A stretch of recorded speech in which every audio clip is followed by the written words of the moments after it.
Bonjour et bienvenue à tous. Je vais donc aborder notre thème politique, disons, la politique guinéenne, sur notre transition, chers compatriotes guinéens. Très bien. Alors, le thème d'information, disons, composé de deux éléments que je vais analyser tout à l'heure, faire une analyse critique là-dessus. Donc, le premier, il est question de cette expression que j'emploie toujours, la Guinée rationnelle. Vers la Guinée rationnelle, il faut les armes. Alors, je vais parler de la Guinée rationnelle, ce que cela signifie réellement, n'est-ce pas? Je crois que ça doit être compris, c'est très important. Et ensuite, comment arriver à cet état, en fait, de situation politique, la Guinée rationnelle? Comment arriver à cette Guinée, finalement, je dirais, dans l'ambiance de la Guinée rationnelle? Comment y arriver? Je parle des armes, n'est-ce pas? Ce sera le premier élément. Deuxième élément, je vais parler du quatrième pouvoir, mon soutien total au quatrième pouvoir. Il est question des médias, n'est-ce pas? Il est question de la presse, il est question des journalistes. Alors, je vais expliquer, effectivement, je ne vous apprends absolument rien, c'est que cela signifie réellement le quatrième pouvoir. Ensuite, en fait, je parlerai également des problèmes que ce quatrième pouvoir rencontre actuellement, chers compatriotes guinéens. N'est-ce pas? Nabila Kamara, depuis Bruxelles, chers compatriotes guinéens. Très bien, pour les détails. Alors, avant d'attaquer le thème proprement dit, je vais toujours revenir sur Sarandaraba. Sarandaraba, ancienne ministre, je crois de l'ancien Comté, Sarandaraba, qui, je ne me trompe pas, qui est actuellement, elle fait partie de ce groupe autour de Mamadou Doumbouya, qui conceptualise en fait la politique de Mamadou Doumbouya, n'est-ce pas, qui donne des idées à Mamadou Doumbouya, Sarandaraba. Alors, Sarandaraba, cette vidéo qui circule depuis toujours d'ailleurs, vous pouvez la retrouver partout sur les réseaux sociaux, cette vidéo de Sarandaraba avec son discours. Je vais seulement toucher un point, n'est-ce pas? C'est très important, il faut toujours revenir sur cela parce que Sarandaraba est une, disons, personnalité toxique. Si Mamadou Doumbouya, je ne dis pas que Mamadou Doumbouya, écoutez, n'est pas... Mamadou Doumbouya est majeur pour prendre ses responsabilités, surtout c'était militaire d'ailleurs. Alors, je ne dis pas qu'il est en fait, dépourvu de tout, n'est-ce pas? Mais quelque part, je dis, il est, disons, influencé, n'est-ce pas, par un entourage très toxique. C'est vrai, Sarandaraba fait partie de ce groupe. Très bien. Alors, que dit Sarandaraba dans ce discours? Elle fait tous référence à, disons, l'époque de Sékou Touré, n'est-ce pas? Que temps de Sékou Touré, je rappelle que Sarandaraba est ethnocentriste, n'est-ce pas? Si vous l'écoutez très bien, c'est une dame qui veut uniquement, n'est-ce pas, un pouvoir, disons, demandé, n'est-ce pas, un pouvoir malinqué en Guinée. Excusez-moi de le dire, quand je dis malinqué, bon, écoutez, que certaines ne se voient pas touchées, mais il est question d'un groupe de gens qui arrivent au pouvoir, qui se disent, bon écoutez, le pouvoir, nous en fait le gardons, n'est-ce pas? Sarandaraba fait partie également de ce groupe. Alors Sarandaraba, donc, dans ce discours, parle de l'époque de Sékou Touré, ou Sékou Touré, cette époque où elle dit, elle chante, hein, écoutez, il y avait tout, il y avait des fabriques, hein, n'est-ce pas, et tout allait bien, des usines, en fait, éparpillées partout dans le pays, n'est-ce pas? Sarandaraba parle même, disons que même certains, dans la sous-région, les gens, disons, venaient d'autres pays étrangers, venir en Guinée acheter, par exemple, du riz ou acheter des livres, n'est-ce pas? Alors, elle parle de la librairie, en fait, Patrice Lumumba Conakry, que les gens venaient, en fait, d'autres régions et venaient acheter des livres. Vous voyez, donc pour elle, en fait, tout allait bien, donc avec cette politique de Sékou Touré, le parti unique, n'est-ce pas, la dictature, tout simplement, chers compatriotes. Alors moi, je vais donc dire toujours à Sarandaraba, je pense que Sarandaraba aime, en fait, parler, disons, de ce qui se voit, n'est-ce pas, de ce qui se voit, et non ce qui est en dessous de ce qui se voit, n'est-ce pas, ou ce qui pousse, en fait, qui joue dans, en fait, dans les coulisses. Elle ne parle pas de ça. Alors, moi, je vais dire à Sarandaraba, nous savons tous comment la Guinée s'est retrouvée après, en fait, disons, le départ des Français. Quand les Français sont allés, vous le savez, les Français sont partis après le oui, en fait, face à De Gaulle. Les Français se sont retirés de la Guinée frustrés, n'est-ce pas? Frustrés, mécontents, avec l'esprit de vengeance. N'est-ce pas? Donc il y a eu cette sorte d'embargo sur la Guinée, des sanctions. Ils se sont retirés totalement parce que c'est la France qui, en fait, dirigeait l'administration guinéenne, n'est-ce pas? Qui a structuré et qui continue à diriger l'administration guinéenne jusque, en fait, le lendemain, en fait, du référendum. C'est clair. Alors, quand ils se retirent, alors les Guinéens, nous nous sommes retrouvés, on ne sait pas comment gérer l'administration, etc., etc. N'est-ce pas? C'était un problème pour le gouvernement d'alors, Sékou Touré. Alors c'est pourquoi, et en ce moment on parlait des blocs, de ces deux blocs, bloc capitaliste et bloc socialiste. Comme la Guinée est rejetée par la France, disons donc par, disons le bloc occidental, parce que la France, voilà, a pu convaincre les autres pays en fait occidentaux également de sanctionner la Guinée, n'est-ce pas? Et très bien. Alors la Guinée n'avait pas d'autre choix finalement que de se retourner vers également les pays socialistes, ou disons que les pays socialistes étaient une occasion pour les pays socialistes, le bloc socialiste, bon écoutez, voilà, de bondir sur l'occasion. N'est-ce pas? La Guinée devait être, disons, une sorte de tremplin, vous comprenez, pour pouvoir, en fait, atteindre d'autres pays, c'est-à-dire que d'autres pays également puissent rejoindre le groupe du bloc capitaliste, socialiste, je veux dire, n'est-ce pas? Donc la Guinée, c'était un peu cela. Voilà. Alors, on n'avait pas de choix, on a choisi donc, on a accepté, soit on a choisi ou on a accepté la main tendue, disons, du bloc socialiste, n'est-ce pas, cher Guinéen? Voilà. Alors, quelque part, il faut le dire que, comme si Sékou Touré, en fait, c'était pas prévu cela, n'est-ce pas? Est-ce que c'était prévu, effectivement? Sékou Touré avait quand même, parce que quand je vois Sékou Touré, c'était quand même quelqu'un qui a tout appris, disons, dans la démocratie, en fait, dans une situation libérale. Il était syndicat, etc., etc. N'est-ce pas? Il faisait même partie, je crois, d'une certaine collectivité politique de la France. N'est-ce pas? Très bien. Alors, on peut dire par là un démocrate. N'est-ce pas? Très bien. Alors, moi, je me dis quelque part, c'était peut-être malgré lui, hein, malgré lui. N'est-ce pas? Le choix qui a été fait. Aller vers le bloc socialiste. Là, on peut le dire ainsi. Très bien. Alors, voilà, nous le savons tous comment cela s'est passé quand on parle de bloc socialiste. Alors voilà, la propriété privée n'existe pas, c'est, disons, la dictature. Ça, c'est clair. C'est la dictature du parti unique. Très bien. Alors, ce que moi je vais dire rapidement sur ce côté, c'est que Sarandaraba doit comprendre que la Guinée, en ce moment, je ne pense pas qu'on avait, la Guinée, il y avait plus de 8 millions, il n'y avait pas encore 8 millions, quelque chose de 6 millions, pas plus en Guinée, hein, la population guinéenne.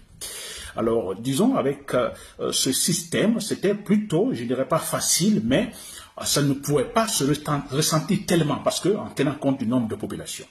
N'est-ce pas? Très bien, cher Guinéen. Mais ce que je veux dire à Sarandaraba, qu'avec le temps, la population s'augmente, n'est-ce pas? Nous évoluons, l'être humain évolue, la mentalité change, l'entourage autour de nous également, il y a des changements, ce n'est pas la même politique, n'est-ce pas? Très bien. Mais ce que je veux dire à Sarandaraba, que même en Russie, je prends l'Union soviétique, les anciens blocs, les anciens pays de ce bloc, disons, socialiste, n'est-ce pas? Ou de l'Est, même là-bas, il y a eu des changements. N'est-ce pas, Sarandaraba? Il y a eu des changements pour vous dire que, oui, en fait, le socialisme ne pouvait pas, en fait, disons, respirer longtemps. Ça, c'est vrai. Il n'avait pas longue vie, en fait. En Russie également, Gorbatchev, qui était en ce moment-là, dans les années 80, 90, avait compris que, effectivement, la doctrine socialiste ne pouvait pas, en fait, aller longtemps parce que la population s'augmentait. N'est-ce pas? Donc, cette politique disons, de propriété collective ne pouvait pas, en fait, survivre. Il fallait faire des changements. N'est-ce pas? Très bien. Alors, après, on a vu en Russie, aujourd'hui, il y avait beaucoup de fabriques, n'est-ce pas? D'établissements, n'est-ce pas, également, qui fabriquaient tel ou tel autre, qui ont disparu aujourd'hui. qui n'existe plus. Beaucoup de fabriques fermées en Russie. Hein, dans les anciens pays de l'Est, vous partez par exemple en Roumanie, en Hongrie, en Bulgarie, et tant, il y avait pas mal de fabriques qui, disons, soit des véhicules et tant d'autres, des machines, mais totalement fermées. Sarandraba. Donc, ce n'est pas seulement en Guinée, n'est-ce pas? Et pas parce que Lansana Conté a voulu ainsi, mais les circonstances du moment, en fait, voilà, exigeaient cela. Hein? Même si Sékou Touré continuait à vivre encore, je crois que Sékou Touré ne pouvait plus, en fait, je crois qu'il serait obligé, en fait, d'apporter des modifications, des réformes politiques. N'est-ce pas? Ou tout simplement, il serait parti après une révolte populaire, sans aucun doute. Il ne pouvait pas, en fait, survivre. N'est-ce pas? Ça, c'est clair et net. Parce que, aussi, il ne faut pas oublier, en fait, l'environnement. Je prends le cas de la Russie, de l'Union soviétique, entourée totalement par des pays sur la voie de la démocratie, n'est-ce pas? Alors, c'était pas facile finalement. Il y avait une sorte de contrainte, vous comprenez, environnementale. Alors, vous êtes entouré des pays sur la voie de la démocratie, des pays libres. Donc, c'était pas facile, n'est-ce pas, pour la politique intérieure. La Guinée également, entourée donc par des pays, je ne dis pas totalement démocratiques, mais plutôt sur la voie de la propriété privée. Sarandraba, n'est-ce pas? Donc là, Sarandraba, vous n'expliquez pas le fond de la situation. Alors, pourquoi toutes ces fabriques finalement ont disparu? Vous ne le dites pas. Là où vous ne dites pas, et vous ne donnez pas d'autres exemples exactement, que ce n'est pas seulement en Guinée, mais ça s'est passé dans tous les pays, en fait, qui avaient opté pour la doctrine socialiste. Ça, c'est clair. N'est-ce pas? Très bien. Ça, c'est entre parenthèses. Alors, je reviens sur donc mon thème d'aujourd'hui. Je parle de la Guinée rationnelle. C'est quoi la Guinée rationnelle et comment, en fait, atteindre ce, disons, cet état, en fait, que j'appelle, voilà, ou que j'appelle ici la démocratie, en fait, d'une façon générale. La démocratie, la Guinée rationnelle. Alors, la Guinée rationnelle, je le dis souvent, rationnelle, vous comprenez, quelque chose qui est rationnel, en fait, qui est plutôt concret, n'est-ce pas, qui est explicable, n'est-ce pas, il n'y a pas de tabou, tout est explicable, c'est ça, rationnel. Donc, notre Guinée sera rationnelle, c'est-à-dire, dans cette Guinée, tout sera expliqué, rien ne se cachera, tout se passera par la légalité, tout s'explique, n'est-ce pas, c'est cela. Tout s'explique, on ne cache absolument rien. Et tout se sanctionne une fois que, effectivement, il est question, d'aller de travers. Il n'y a pas de pitié. C'est-à-dire, tout fonctionne. C'est ça la Guinée rationnelle. Tout est explicable. Tout est expliqué et tout est explicable. Dans cette Guinée rationnelle, donc la démocratie, écoutez, tout passe par le vote également. C'est le peuple, les citoyens qui élisent effectivement, en fait, les, gouvernants. Tout passe par les urnes. De A à Z, tout doit passer par les urnes, n'est-ce pas? À travers un système politique transparent, solide et consolidé. C'est la Guinée rationnelle. Ce n'est pas facile, n'est-ce pas? Pourtant, s'il y a la volonté, nous pouvons. Il est seulement question d'avoir... qu'on n'a pas encore eu, malheureusement, un dirigeant bien éduqué. S'il vous plaît, un dirigeant bien éduqué. Pas seulement qui aime la Guinée, n'est-ce pas? Pas seulement qui aime la Guinée. J'ai entendu Mamadi Doumbouya dire, bon, j'étais en France, chaque fois j'écoute la musique guinéenne, bon, il y avait la nostalgie, j'ai envie de rentrer, n'est-ce pas? Oui, c'est une façon de dire, bon, j'aime la Guinée. C'est vrai. Mais est-ce suffisant, n'est-ce pas? Voilà, ce n'est pas suffisant, c'est pourquoi moi j'ajoute ici l'éducation. Être bien éduqué. Vous êtes bien éduqué, n'est-ce pas? Alors, vous n'aimez pas voir le pays souffrir. Bien éduqué, vous donc voulez une Guinée unie.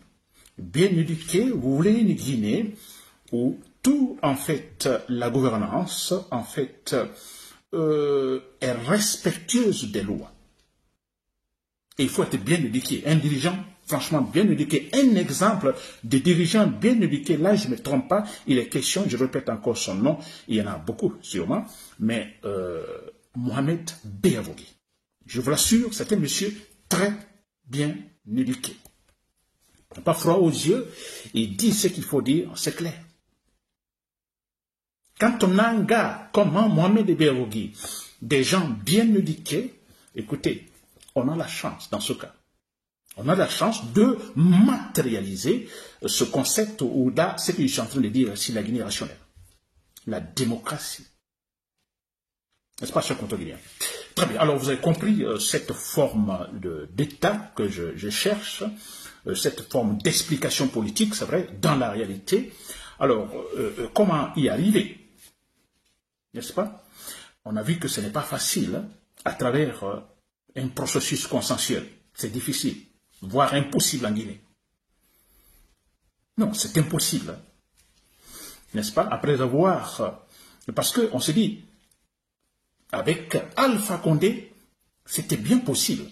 Après ce que ce monsieur a connu en tant qu'opposant, c'était réellement bien possible. Moi, malgré en fait la forme par laquelle Alpha Condé est arrivé au pouvoir, mais je me suis dit, bon écoutez, c'est un monsieur qui va finalement se rattraper parce que, bon voilà, il sait qu'est-ce qu'il faut faire, il a tant souffert en tant qu'opposant, je me dis, bon voilà, il va rectifier le tir. Finalement, on oubliera cette, disons, sa manière, la manière par laquelle il est arrivé au pouvoir. N'est-ce pas? Alpha Condé pouvait bien, effectivement, en fait, l'obtenir. N'est-ce pas ce qu'on te dit? Alors, disons, Mohamed Eberogui, donc est un homme, je me dis, bien éduqué. Alors, il y en a plein comme ça en Guinée, nous pouvons les avoir. Ça, c'est clair.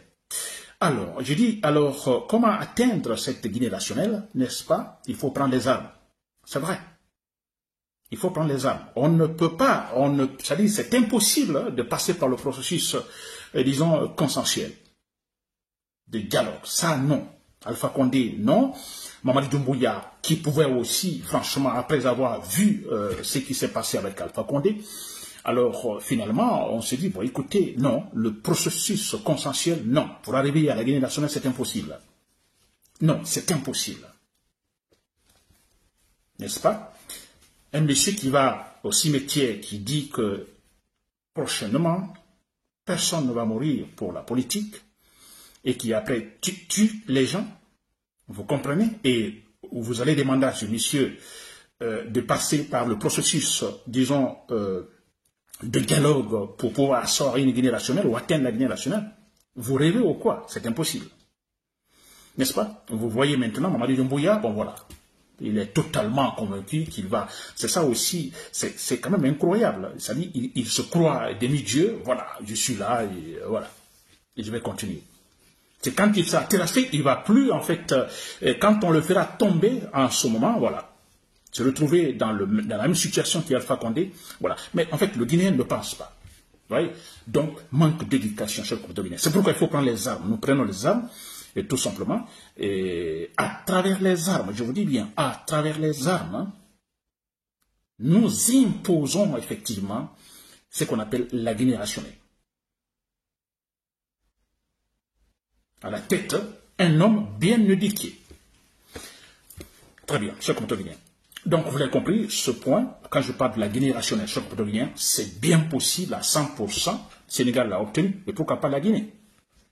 N'est-ce pas? Et je me dirais, Libéria, je ne dis pas que c'est purement démocratique, mais ils sont dans un processus démocratique qui évolue bien, n'est-ce pas? Il y a l'alternance, n'est-ce pas, au pouvoir, n'est-ce pas? Libéria a atteint. Ils suivent la procédure, c'est-à-dire qu'on a en fait les juges conscients, les juges là-bas sont conscients, les fonctionnaires libériens sont conscients, n'est-ce pas? Ils ne se disent pas, bon écoutez, Georges Weah, écoutez, il m'a nommé ici, où nous parlons la même langue, etc., etc., donc non, je ne vais pas respecter la loi, je vais suivre. Non, ils sont bien éduqués, n'est-ce pas? Ils se disent, bon écoutez, nous voulons réussir notre processus de démocratisation, regardons la loi et non l'individu. Au Libéria, en Sierra Leone, Guinée-Bissau, Gambie, et pourquoi pas la Guinée, n'est-ce pas? Très bien, cher compatriotes. Alors, je passe donc à l'autre élément, en fait, je parle de quatrième pouvoir. Alors, quand je parle de quatrième pouvoir, c'est en fait les médias, ce sont les médias, c'est la presse, ce sont les journalistes, quatrième pouvoir. Pourquoi quatrième? Parce que Il y a en fait dans notre système politique, on parle du pouvoir, le pouvoir exécutif, n'est-ce pas, le premier pouvoir. Il y a le pouvoir judiciaire, il y a le pouvoir parlementaire, et voilà les trois, n'est-ce pas, légalement, en fait, officiellement connus. Vous regardez dans la Constitution, partout, vous verrez en fait les traces, disons, de ces trois pouvoirs. Pouvoir exécutif, pouvoir législatif, pouvoir judiciaire. Alors, mais de l'autre côté, on parle également de pouvoir, disons, de la presse, des médias, le quatrième pouvoir, qu'on ne verra pas dans une constitution, quatrième pouvoir, non, mais par ses effets, n'est-ce pas, nous sentons ce quatrième pouvoir. Ce sont les journalistes, c'est la presse, ce sont les journalistes avec leurs critiques, n'est-ce pas, et la pression, en fait, qu'ils mettent sur le pouvoir. N'est-ce pas? Donc c'est très important, chers compatriotes guinéens. C'est un véritable pouvoir. Regardez ce qui se passe maintenant. Hein? La junte militaire qui, tout simplement, retire les licences des médias. Jusqu'à ce point. C'est quand même osé. Et c'est parce que ces gens-là jouent un véritable rôle, un rôle de pouvoir. Les journalistes. Vous avez vu comment ils critiquent. Je parlerai tout à l'heure les conditions qui sont posées par la junte militaire pour pouvoir, en fait, revoir cet acte, cette décision, alors retirant, en fait, les licences également de ces médias. La junte militaire veut revenir sur sa décision, mais pose des conditions. Tout à l'heure, je vais vous le dire. Mais pour vous dire combien de fois que c'est important, la presse, les journalistes. Vous avez vu comment ils critiquent. Vous avez vu, en fait, ces contrats gré à gré, n'est-ce pas? Les journalistes dénoncent cela. Et quand le pouvoir sait que, en tentant certaines situations, les journalistes vont en parler, et quand les journalistes en parlent, c'est tout le monde qui est finalement au fait de la situation, le pouvoir se méfie. N'est-ce pas? Donc, il y a l'effet également du travail des journalistes sur le pouvoir. D'où le quatrième pouvoir, qui est très puissant. N'est-ce pas, chers compatriotes guinéens? Très bien. Alors, vous m'avez compris, vous avez compris donc le quatrième pouvoir. Alors, voilà ce qui se passe parlant de ce quatrième pouvoir. On a en fait le pouvoir qui récemment a pris une décision, tout simplement retirant les licences de certains médias très importants en Guinée.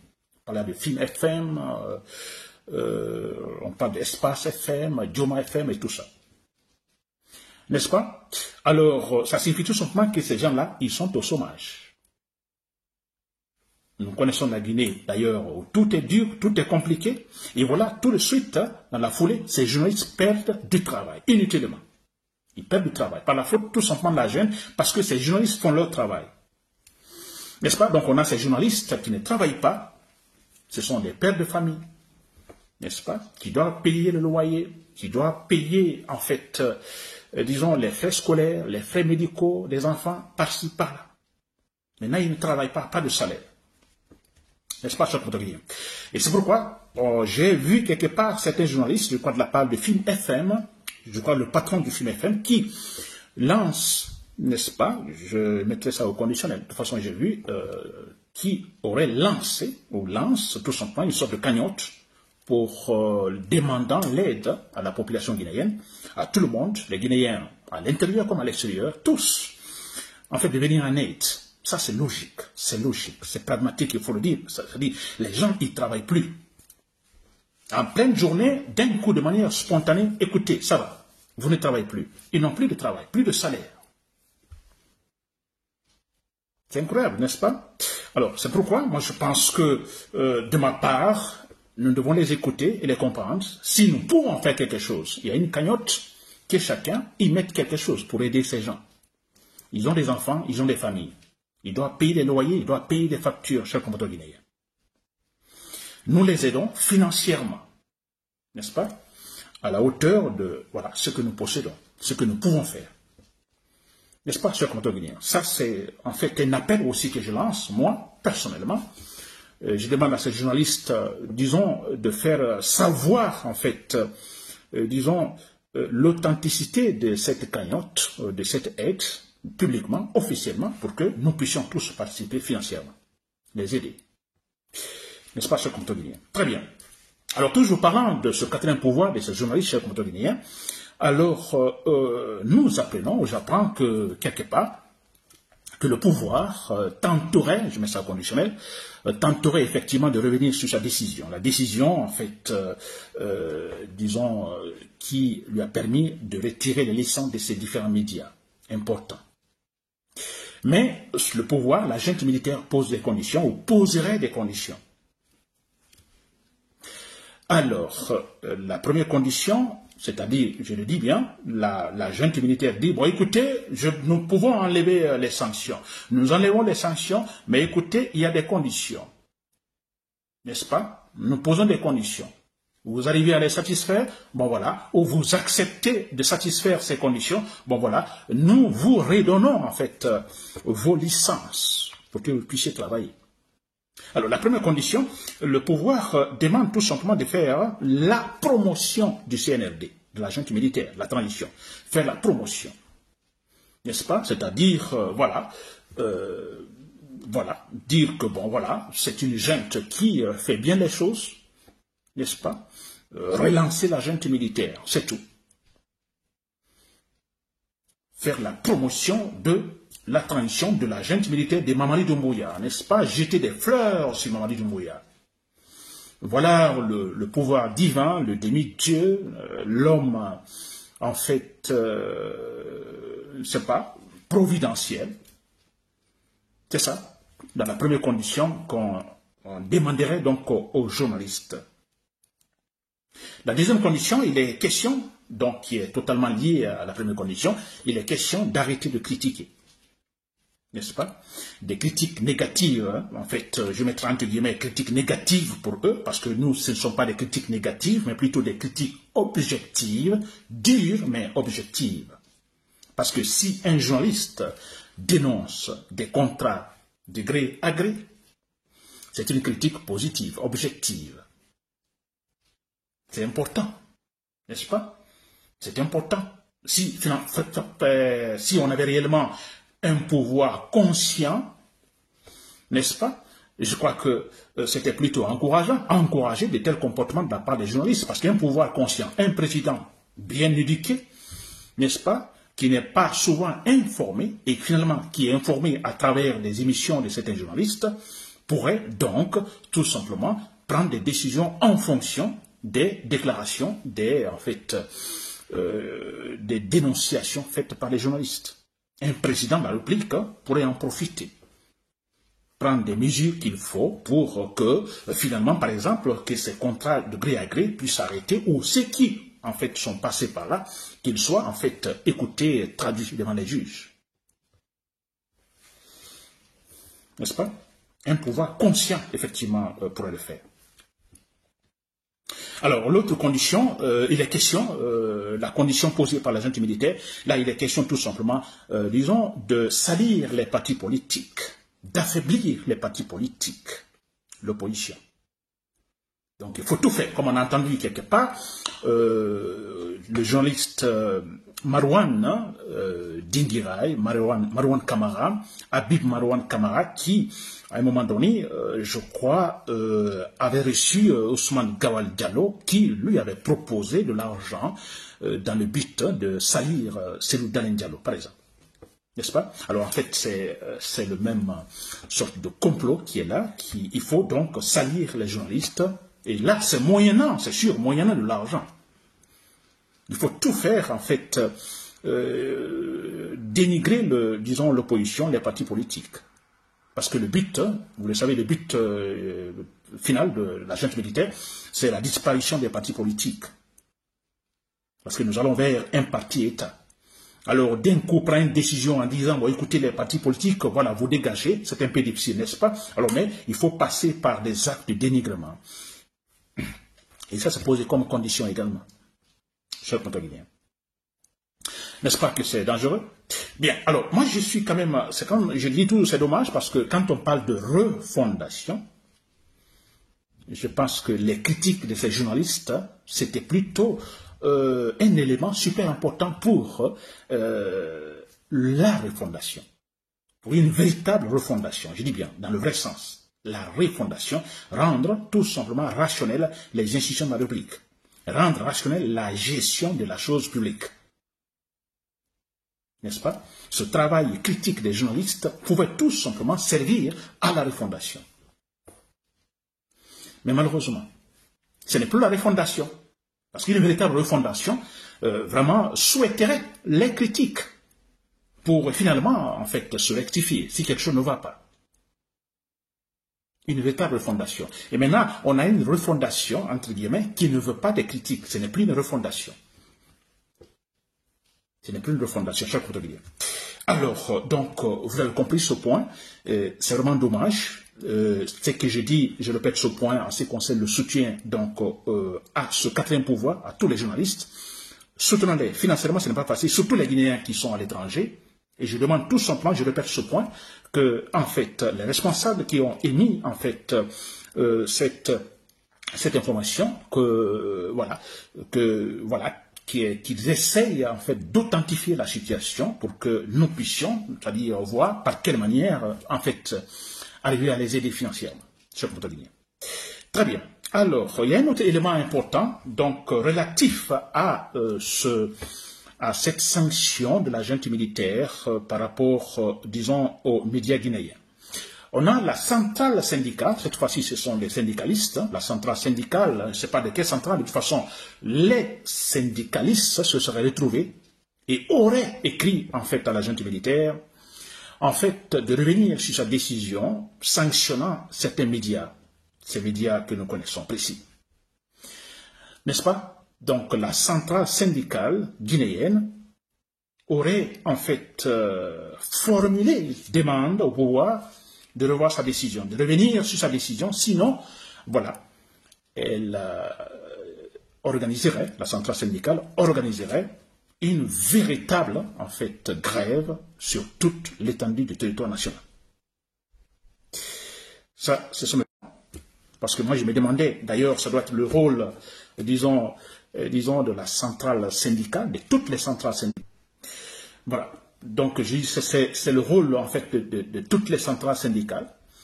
Parce qu'une décision fantaisiste du pouvoir sanctionnant les travailleurs, les salariés, s'il vous plaît, qui aujourd'hui sont au chômage, les centrales syndicales doivent agir. Mais ça doit être automatique.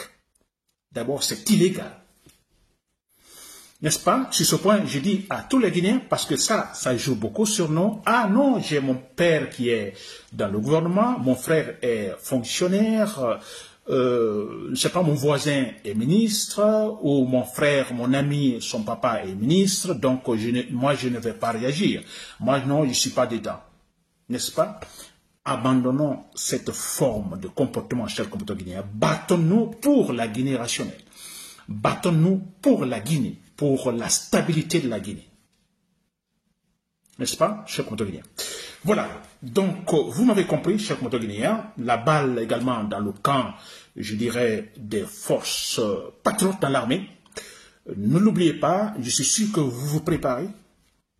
Vous vous préparez parce que la seule solution, il faut prendre les armes contre Mamadi Doumbouya, il faut l'éliminer physiquement, chers compatriotes guinéens. Ça, c'est dans le camp. En ce qui concerne, disons, les forces patriotes dans l'armée, les militaires, vous êtes prêts, vous êtes capables de le faire. Je vais parler de ces militaires parce que actuellement l'armée, vous le savez, il y a une partie privilégiée par Mamadi Doumbouya. Alors les autres, vous qui n'avez pas ce privilège-là, alors préparez-vous pour préparer une Guinée dans laquelle, n'est-ce pas, il n'y aurait pas en fait, disons, cette différence entre, disons, les corps militaires. N'oubliez pas de vous abonner et d'activer la cloche de notification pour rester informé de nos prochaines vidéos. Restez à l'écoute pour les développements passionnants à venir.